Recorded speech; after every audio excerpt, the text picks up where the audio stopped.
వామాకులతో రోటి పచ్చడి. టేస్ట్ అయితే ఈ పచ్చడి చాలా చాలా రుచిగా ఉంటుంది, చాలా చాలా హెల్దీ కూడా.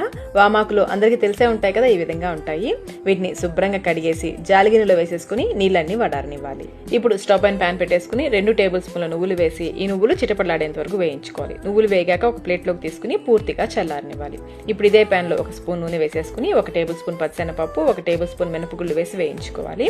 ఇవి సగం వరకు వేగిన తర్వాత 1 టీ స్పూన్ ధనియాలు, 1/2 టీ స్పూన్ జీలకర్ర వేసి వేయించేసుకుని ఒక ప్లేట్లోకి తీసుకుని పక్కన పెట్టేసుకోండి. మళ్ళీ ప్యాన్ లో 5-6 ఎండుమిర్చిని తుంపి వేసేసుకుని వేయించుకోవాలి. ఇవి కొంచెం వేగిన తర్వాత చిన్న నిమ్మకాయ సైజ్ చింతపండుని విడివిడిగా చేసి వేసుకోండి. చింతపండు చక్కగా వేగుతుంది. ఎండుమిర్చి చింతపండు బాగా వేగిన తర్వాత మనం పప్పులు తీసి పెట్టుకున్న గిన్నె ఉంది కదా, అందులోకి వేసేసుకోండి, పక్కన పెట్టేసుకోండి.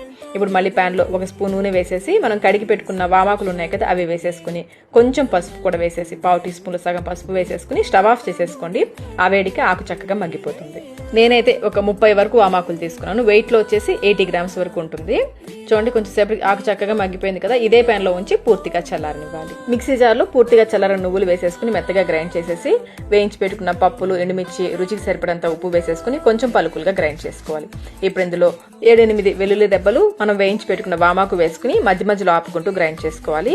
ఈ పచ్చడి గ్రైండ్ చేసేటప్పుడు అస్సలు నీళ్లు పోయొద్దు. గ్రైండ్ చేసుకున్న పచ్చడిని గిన్నెలోకి తీసేసుకుని ఒక మీడియం సైజు ఉల్లిపాయని పెద్ద ముక్కలుగా కట్ చేసి వేసేసుకుని కలిపేసుకోవడమే. అంతేనండి, వామాకుల రోటి పచ్చడి రెడీ అయిపోయింది.